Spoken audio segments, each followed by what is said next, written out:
Bien, estamos ya de regreso con Síntesis, aquí en esta transmisión conjunta con Revista 110. Y ya recibimos a nuestro gurú del derecho, Fidel Pichardo. Michel, ¿qué tenemos para Fidel hoy?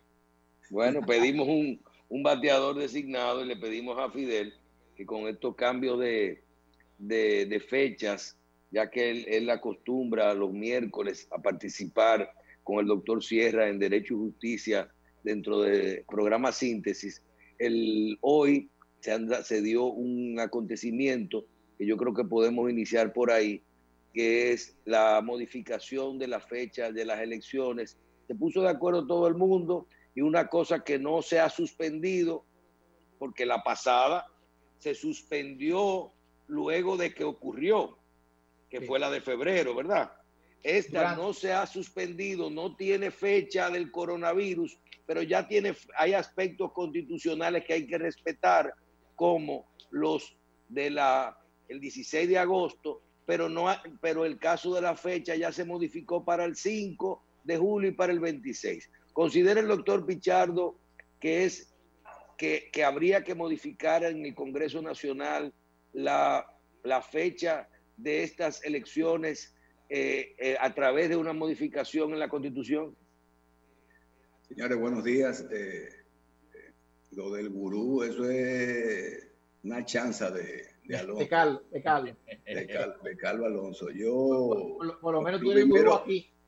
Sí, primero saludar a todos los televidentes de Síntesis. Me hacía mucha falta estar en la pantalla. Saludar a todos los televidentes, especialmente de Síntesis de Derecho y Justicia, que según Michelle y unas encuestas que él hace, es el día que más se ve Síntesis. Oye, y ahora más que tenemos un publiquito de Revista 110 que multiplica por 5 esos televidentes. Así que aprovechenlo, doctor, que nos quedan unos 20 minutos para nosotros poder desarrollar estos temas. No, de acuerdo. Mira, hay causas de fuerza mayor que se están manifestando en este primer semestre de este año. La modificación constitucional no fue necesaria, y esa es la respuesta más simple para el público que nos escucha. No fue necesaria para suspender las elecciones municipales y celebrarle una fecha posterior, porque hay situaciones excepcionales que escapan inclusive del control constitucional. Los seres humanos, que son los sujetos del derecho, los que son afectados y sufren las consecuencias o se benefician de las disposiciones constitucionales, en una situación excepcional tienen que tomar decisiones. Los entes de derecho público por antonomasia en República Dominicana que manejan los temas políticos son los partidos políticos. Y los partidos políticos se sentaron junto con el regulador de las elecciones, el supervisor de las elecciones, de la aplicación del derecho electoral en materia de administración de elecciones, y tomaron una decisión excepcional. La respuesta es tan simple como esa. En un estado de excepción o una situación de fuerza mayor, en aquel caso fue una supuesta situación técnica que no se acaba de investigar. En este momento es un estado de salud, de excepción y de salud, que podría tener como dos tipos de consecuencias. Primero, el tema de la posibilidad de que un acto de masas termine contagiando una parte importante de la población. Ese es el aspecto de salud. Pero hay un aspecto más trascendente que eso, que es la legitimidad. Si nosotros pretendemos elegir, no la legalidad, óigame bien, la legitimidad, el que es profano en materia de derecho es un individuo que no tiene la acuciosidad necesaria, confunde muchas veces legalidad con legitimidad. La legalidad es todo lo que se desprende de la ley, todo lo que está dentro del marco legal. La legitimidad es la aceptación por parte de la mayoría de un tema o situación determinada.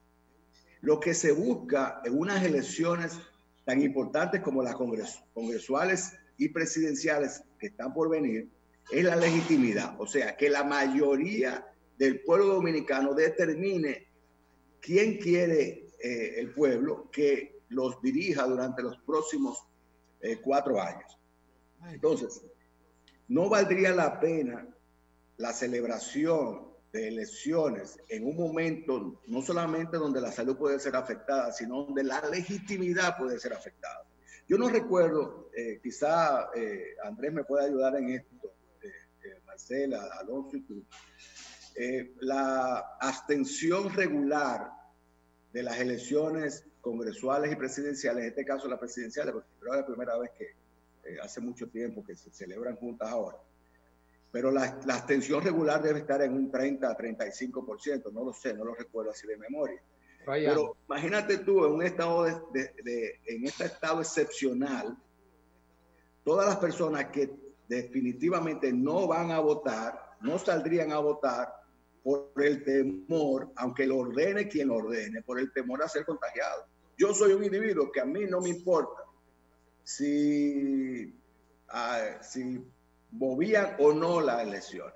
Yo no iba a ir a votar el día de las elecciones en la fecha prevista.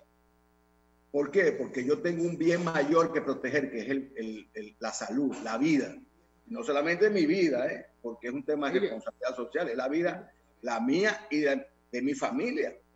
Entonces, cuando yo tengo que elegir entre el bien mayor, que es la vida, y salir a elegir a un individuo por los próximos 4 años, yo elijo la primera. Entonces, yo creo que la decisión que ha sido tomada es la correcta, fue de consenso, entiendo que todos los partidos entendieron la situación, y yo creo que si yo hubiera tenido una camarita, un micrófono en la reunión virtual o de cualquier manera que celebraron los partidos con la Junta Central Electoral, estoy casi seguro que el punto de partida de la discusión y decisión no fue el aspecto del coronavirus per se y la salud de la población, sino la legitimidad de las nuevas autoridades. Respuesta, no es necesario, porque no fue necesario en mayo. ¿Me entiendes? Estamos en un estado de fuerza mayor y el consenso legitima la decisión. Y nadie va a atacar la inconstitucionalidad de la elección, porque lo que se ha aplazado la decisión, la metodología de elección dentro del ámbito democrático, que es que la población vaya y elija sus autoridades, se mantiene incólume. El espíritu de elegir y ser elegido se mantiene incólume, que es el espíritu que protege la Constitución de la República, aunque se celebre en julio en vez de mayo, ¿verdad? Bien, doctor, otro tema que nos escriben y la gente quiere una explicación, y es nosotros veníamos transitando de forma, vamos a decir, organizada dentro del plan de vida de cada quien, y se ha visto interrumpido por todo esto que tiene que ver un virus, China, mundial, luego llega a tu país, hay una cuarentena, unos toques de queda, se rompe la economía y todo esto. Pero hay algunos aspectos, vamos a decir, jurídicos, legales, que están dentro de la vida de las personas. Desde los aspectos de vista, vamos a decir, penales, civiles, o vamos a decir, operaciones administrativas simples. Yo compré un vehículo y el traspaso de mi vehículo estaba en proceso. Los registros inmobiliarios, la suspensión de las juicios, de las audiencias civiles, los casos penales. ¿Cuál es la situación a nivel judicial con las moratorias? Y si la ley contempla la suspensión de estos plazos, también interrumpe la consecuencia de los mismos. Por ejemplo, ayer discutía con el doctor Pichardo un señor que tiene un proceso legal, el cual está ganando intereses si ese caso no se realiza, un caso civil, por ejemplo. Entonces, en este proceso, alguien se está perjudicando porque aunque los bancos no están cobrando, cobrándote mensualmente, por ejemplo, en el caso de la banca, algún día te van a cobrar los intereses de esos 3 meses que dieron de prórroga. En el caso de la parte judicial, ¿qué se ha hecho? ¿Qué contemplan las leyes? ¿Y qué está ocurriendo en este momento? Porque me dicen que hay 38.000 audiencias suspendidas. Sí, en este momento el Poder Judicial, igual que todo el país, está sumido en un letargo. Y ese letargo en los plazos procesales ha generado un verdadero caos. En materia civil, por ejemplo, todos los conflictos que hay entre empresarios, entre personas, entre particulares, demandas en cobro de pesos, demandas en daños y perjuicios, rescisiones de contrato, todo eso está en este momento en estado de suspensión. Vamos a poner un ejemplo elemental para que los televidentes entiendan bien. Solo teníamos 6 o 7 audiencias previstas durante este periodo, estos últimos 45 días. Esas audiencias, ni compareció el demandante, ni comparecieron los demandados. El juez no estaba disponible porque el Poder Judicial suspendió esas audiencias. ¿Qué pasa con esos plazos, esas audiencias? Usted tiene que reprogramarla. Ahora, ¿para cuándo se van a reprogramar esas audiencias? Vamos a hacer un análisis matemático. Y a ver si Andrés me ayuda un poco en eso. En materia civil se conocen unos 150, 180 audiencias solamente en el Distrito Nacional al día.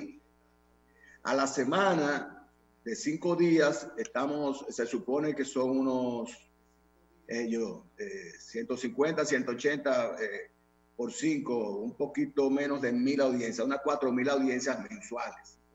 En los últimos 45 días se han suspendido 1.500 audiencias, ¿verdad?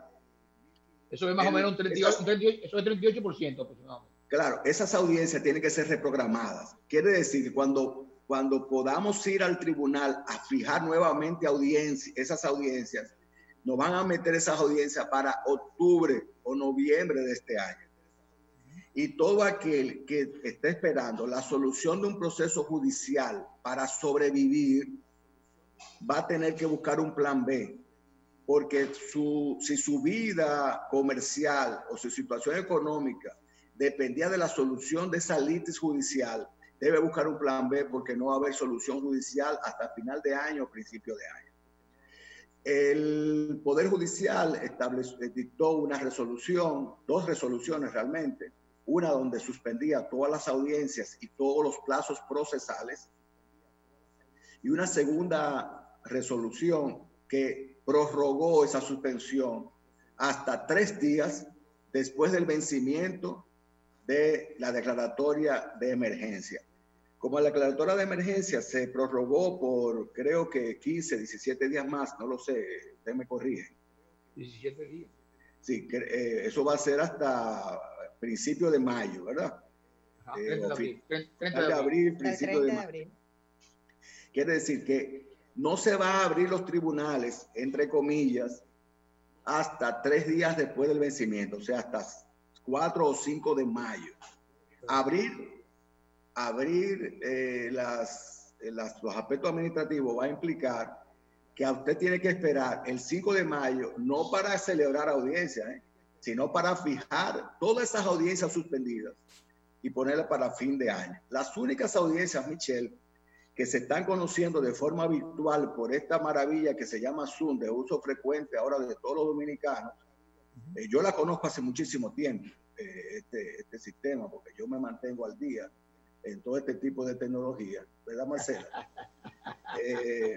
Entonces, las audiencias se están conociendo por este sistema mediante las audiencias de medida de coerción, que son las personas que han delinquido en flagrante delito o han sido apresadas, luego de una investigación, están siendo sometidas a la justicia, la llevan al Palacio de Justicia del Distrito Nacional de Ciudad Nueva, por ejemplo, entre otras.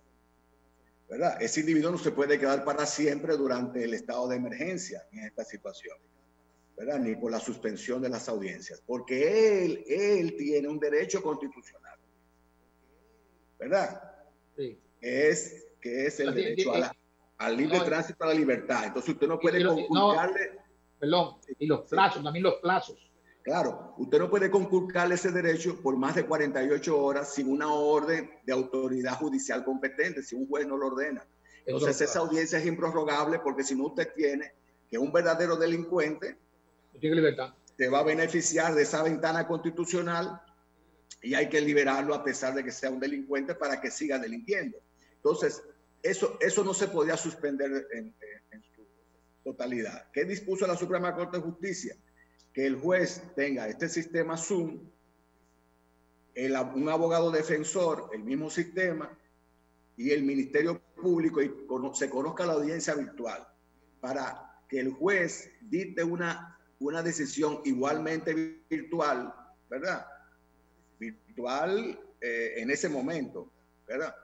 Pero que tiene efecto jurídico igual que si lo hiciera por escrito, como una sentencia ordinaria.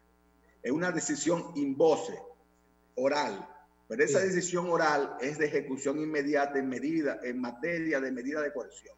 O sea, en los procesos judiciales donde no hay que presentar una prueba documental cuya veracidad deba ser constatada por el juez, pueden llevarse a cabo por vía virtual, vamos a decir, como lo estamos haciendo ahora. Mira, en materia penal, Alonso, es diferente que en materia civil. La prueba por excelencia en materia civil es la prueba documental, pero la prueba por excelencia, indiciaria o de fondo, en materia penal es la testimonial.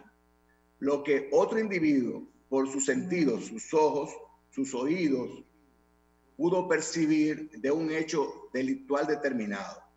Entonces lo que se hace es que se recaba mediante una investigación preliminar para medida de coerción, las pruebas indiciarias. El Ministerio Público las expone, el abogado de la defensa las rebate, y obviamente en este estado de situación excepcional, los abogados de defensa están presentando ese mismo argumento que tú tienes en este momento. Óyeme, dice el Ministerio Público que hay un testigo o una víctima que se le señaló a José Pérez o Juancito Trucupey como autor probable de esos hechos. Y podrá decir el juez, ese abogado de la defensa, pero ¿dónde está ese testigo de manera presencial o en este Zoom de forma virtual señalando ese hecho? Tenemos que creer lo que dice la investigación del Ministerio Público. Entonces, el abogado Ducho, sea un defensor público o un defensor privado, va a argumentar ese hecho. Ahora, está en la inteligencia del juez, ¿verdad?, determinar si ese cuadro fáctico, más las pruebas que dice tener el Ministerio Público, son suficientes elementos indiciarios. Óyeme bien la palabra, indiciarios, no probatorios, sino indiciarios para ordenar una medida de coerción. O sea, estamos hablando de indicios. De indicios, no de pruebas. Por eso tú tienes que probar en materia de medidas de coerción, no si la culpabilidad del individuo o no. Tú tienes que demostrar la probabilidad indiciaria de que ese individuo estuviera vinculado a ese hecho. Con ese simple indicio es suficiente para establecer el vínculo del individuo con el hecho. Además, deben probar en medida de coerción, perdóname Andrés, probar que ese individuo debe estar preso y no evadirse, porque si está en libertad se puede evadir. Ahora bien, yo creo que la prudencia manda, sobre todo con el estado de hacinamiento de las cárceles, que las medidas de coerción, de prisión, no deben ser la prioridad del juez. Pero yo creo, Fidel, que esto va a traer mucha ventaja a los abogados duchos, como tú dices, porque evidentemente que se está aplicando ahora medidas virtuales que no son realmente lo que establece el Código Procesal Penal, diría yo. Cuando tú me hablas de, en vez de pruebas de indicios, estamos cambiando lo que usamos antes. No, eso no es lo que quiero decir. Me expresé mal entonces. No, siempre, virtualmente o de manera presencial, las audiencias de medida de coerción son audiencias indiciarias, son pruebas indiciarias las que se presentan. Acuérdate que no es el juicio de fondo. Sí, tienes razón. Okay. Y lo que se va a analizar es, primero, si existe un vínculo, aunque sea tangencial en principio, del individuo imputado con el hecho. No puede imputar a Andrés Terrero ni a Alonso, porque Andrés Terrero y Alonso ni por ahí estaban cerca. Pero si se establece un vínculo de ese individuo que se llama Juancito Trucupey con ese hecho y un móvil aparente, indiciario con la comisión del hecho, entonces es suficiente. Ahora, medida de coerción, acuérdate que es determinar en qué situación está ese imputado hasta que durante la investigación y hasta que se conozca un juicio de fondo o no. Si va a estar en libertad, si va a estar en bajo fianza, si va a estar tener una presentación periódica, o si simple y llanamente lo van a dejar sin ninguna medida de coerción porque el hecho no es tan gravoso. Bueno, ahora, ahí depende el juicio del juez, claro, para tomar la decisión en base a esos indicios. Claro, mira, no sé si ustedes seguro que sí, pero la mayoría de la población también habrá escuchado, ya nuestra población está bastante ducha en lo siguiente, que ha cambiado el sistema del sistema inquisitorio a un sistema específicamente probatorio. Antes primaba la íntima convicción del juez. Del juez, correcto. O sea, el juez en su intimidad entiende que aunque no se han presentado todas las pruebas, los argumentos orales elabolados son coherentes y su íntima convicción le dice que ese individuo merece tal o cual medida de coerción. Ya no es posible en este sistema. Porque son las pruebas indiciarias o de fondo las que deben de alimentar el criterio de los jueces. Pero yo quiero decirle algo con respecto a eso. Mi opinión siempre ha sido que la íntima convicción nunca ha desaparecido. Nunca ha desaparecido. Sí, exacto. No, siempre ha existido y siempre existirá. Porque de todos modos, las pruebas deben alimentar el criterio íntimo del juez. Pero ahí entra entonces la subjetividad entre la prueba y el indicio que tiene el juez para determinar. Claro. Nunca ha desaparecido la íntima convicción desde mi punto de vista. Es como el PLD y la masificación. Sí. El PLD era un partido de cuadro, y supuestamente se masificó, pero los que siguen dirigiendo son los mismos cuadros de siempre. La masa es masa, es silente. Marcela, entra. Doctor, un minuto, Marcela. Antes de irnos, quería cerrar la información que usted había pedido. Para las últimas votaciones congresuales y municipales, tuvimos un 42% de abstención. Y para las últimas elecciones presidenciales del año 2016, tuvimos un 30.5% de abstención. Perfecto. Ese dato es excelente por lo siguiente. Si ese es el nivel de abstención en una situación normal, regular, sin una enfermedad amenazándonos a todos, si la elección se celebrare y la abstención supera el 50%, las personas elegidas, aunque serían elegidas de forma legal, carecerían de absoluta legitimidad. Ok, Fidel, el tiempo se nos va ya y no, simplemente decirte algo. Me falta hablar de las AFP. No, pero vamos a hablarlo mañana entonces. Mañana. Oye, porque mira, yo lo importante es que invito a la gente, Fidel, a que lea la resolución número 42-2020 de la Junta Central Electoral completa. Pues nosotros, la mayoría de los televidentes, todos leemos la resolución. O sea, considerando el dispositivo. Nos olvidamos de los vistos, considerando. Que son las partes motivacionales. Exactamente. Y aquí, como hay un debate constitucional de que si era o tenían facultad o no, está todo explicado aquí.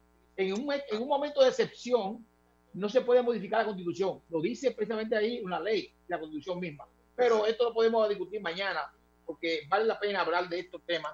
Aquí está la resolución completa. Claro. Te voy a decir una cosa, en la Junta Central Electoral está compuesta por individuos del primer nivel, pero juristas también. Juristas. O sea, no crean Sí. que es cualquier cosa que estamos hablando. No. El mismo Oye, presidente. no hay un solo castaño ignorante. ¿Eh? Yo sé. Oye, Oye, además ese Castaño fue el primer vicepresidente de la Suprema Corte de Justicia. Claro, pero con calidad para ser presidente de la Suprema y del Constitucional también. Claro que Muchas sí. gracias, doctor Pichardo, Marcela. Y las AFP, Alonso, las AFP. Mañana. Ya estamos cortos de tiempo, ya vamos.